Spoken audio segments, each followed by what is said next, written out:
So think for a minute. What makes you one of a kind? You'll probably think about where you're from, the experiences that shaped who you are, and the decisions that you've made to get you to where you are today. These are the things that you cherish and identify as making you unique. You might also think about special skills or talents that set you apart from others.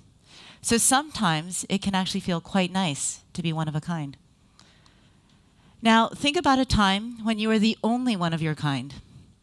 If you've ever worked in or had to travel to a foreign country for work, you might know how this feels. You could be fluent in that language, but because it's not your native tongue, you aren't 100% confident about what you're saying, the words that you're using. You might not know how to fully express your thoughts or your personality. There might be cultural differences, and you wonder if your behaviors or mannerisms are saying things that you're not even aware of. Growing up as an Asian American in Hawaii, I was very rarely the only one of my kind. Asians make up the majority of the population there. But when I went to upstate New York for college, or when I was working in Wisconsin, I was quite often the only one of my kind. At a university welcome reception, one alumnus asked me where I was from. And when I answered Hawaii, they said, "Oh, that makes sense. We have to accept applicants from all over the country." So until that moment, I had never doubted my qualifications for attending this prestigious university.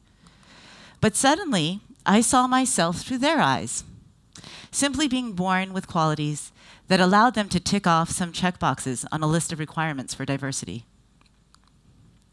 When I was working in Wisconsin, where there aren't very many Asians, I would compensate for my visible otherness by altering my behavior. I'd make a point to speak loudly and clearly without an accent. I actively sought opportunities to insert cultural references into the conversation, which proved that despite my appearance, I was like the people who surrounded me.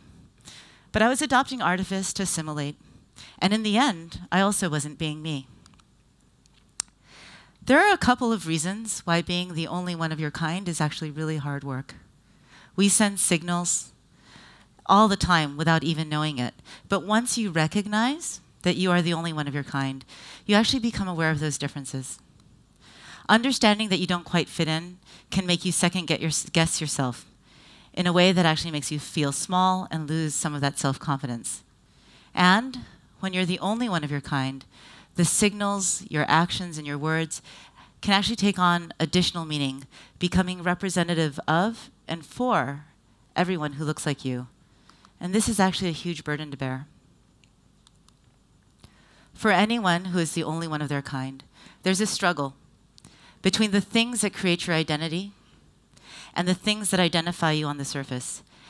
And ironically, being the only one of your kind strips you of the things below the surface that make you unique. You lose that identity by becoming a representative. So for many women in technology, and actually in any field where men dominate, being the only one of your kind is actually something we encounter on a daily basis. How many meetings, activities, and conversations are there where we are the only woman in the group? I actually did a rough poll of my female colleagues. And during the course of a week, they're in this situation, being the only one of their kind in a room, anywhere from 40 to 70% of the time. I'd like to ask the men in the audience, during the course of your work week, how many times are you the only man in the room? And how do you think that you might conscientiously or subconsciously alter your behavior if you were the only man in a room filled with women? Many of the women that I talked to actually said that they had never noticed how often they were the only woman in a meeting. And it's true, I actually felt the same way until I asked them to carry out this exercise. It's because I had gotten so used to being the only woman in the room, and that it was the norm, and it was what I was accustomed to. And I'd like to believe that for 100% of my work week, even when I am the only one of my kind in the room, that I'm being me, that I'm actually acting as I normally would. But then I have to reflect on the fact that I do notice when women make up more than 50% of the room, and I do speak a little bit easier when that's the situation and I'm not the clear minority. So we all know that diversity is such a hot topic right now. But why is it so coveted by tech companies? The cynic might say that companies today have to embrace diversity or they risk public shaming and employee backlash. From a moral standpoint, it's the right thing to do to ensure that we create work environments where everyone, regardless of gender, sexual orientation, race, or age, can actually get an equal opportunity to participate and to get credit for their contributions. And there are also countless studies that show how diversity contributes to the business and to the bottom line. Diverse teams perform better, diverse teams come up with more innovative solutions, diverse teams make better decisions. Diversity is important in business because it makes our teams more effective, and it also can give us a competitive advantage. So for example, Spotify's streaming music service actually employs a team of music programmers. And that team has actually always been fairly diverse, around a 50-50 ratio of male to females, and with folks from 20 countries from around the globe. The team was in fact hired to be representative of the Spotify customer base. One of the top performing playlists is called Afternoon Acoustic, and actually this is the woman who's behind that playlist. Meg loves acoustic music and live recordings, and she really wanted to recreate this relaxing mood.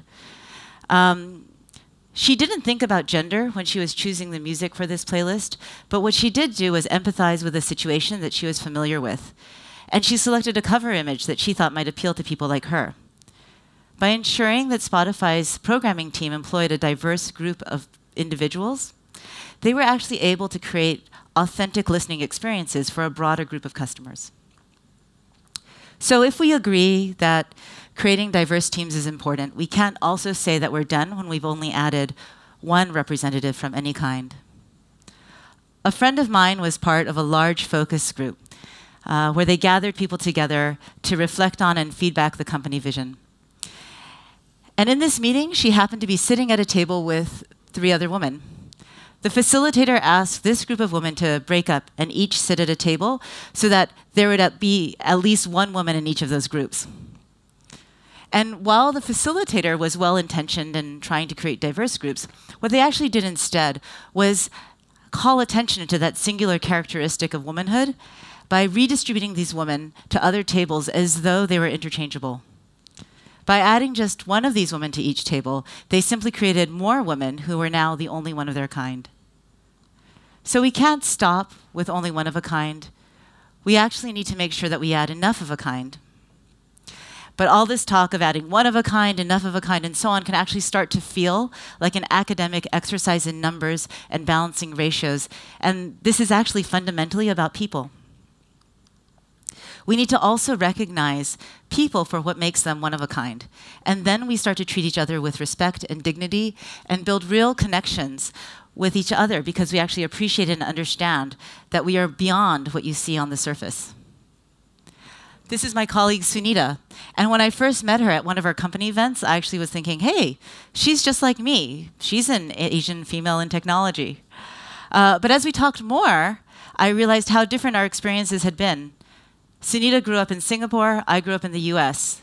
I was expected to go to college, and I was fully funded by my family as I went to college and grad school.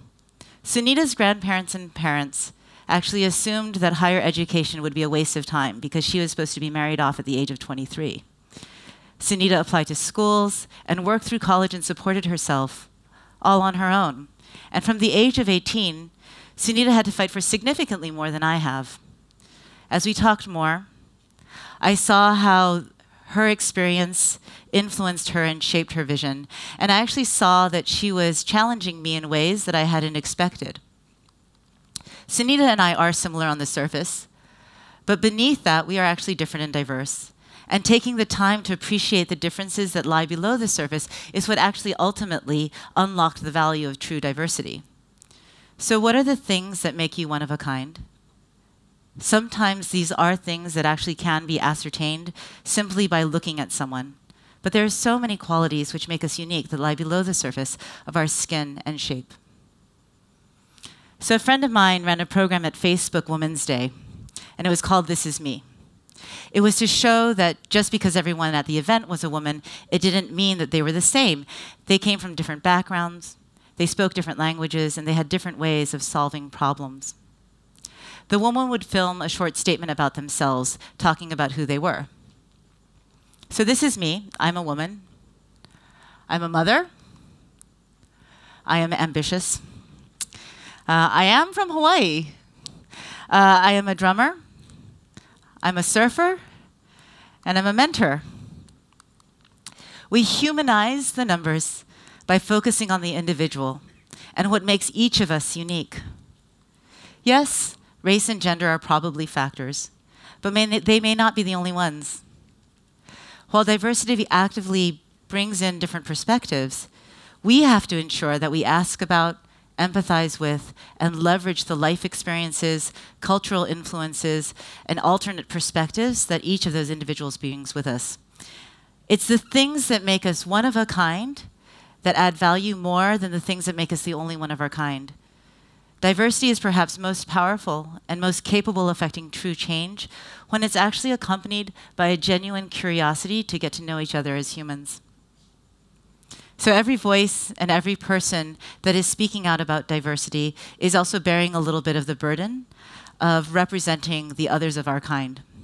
I only add my voice to this conversation to help lift that burden from those who are actually already out there and who are frankly doing so much more than me. For anyone who's a woman or a minority in technology right now, whether or not we choose to, we are balancing building and developing things that make us one of a kind while also managing expectations and added attention on us that actually brings into relief the burden of being the only one of our kind. So I have to admit that personally, this new attention on diversity can sometimes reawaken that awkward social and emotional uncertainty and second guessing that I felt back in that welcome reception at the college. I'm self-conscious of my actions, uncertain of the signals that I send simply by looking the way I do. And I worry that the ramifications of my actions will have for others when I'm not having to think only for myself. When I announced that I was leaving Netflix a few years ago to move to Sweden, I was surprised by the volume of emails that I received from women throughout the company saying how much they were going to miss me. At that time, I was actually the highest ranking woman within the technology and product division. And in these emails, the woman who wrote to me used words like role model, hope, words that I would never, ever apply to myself, especially because I wasn't even thinking about myself and my role as a woman in technology at that time. Last week, I was referred to as a role model again in a tweet.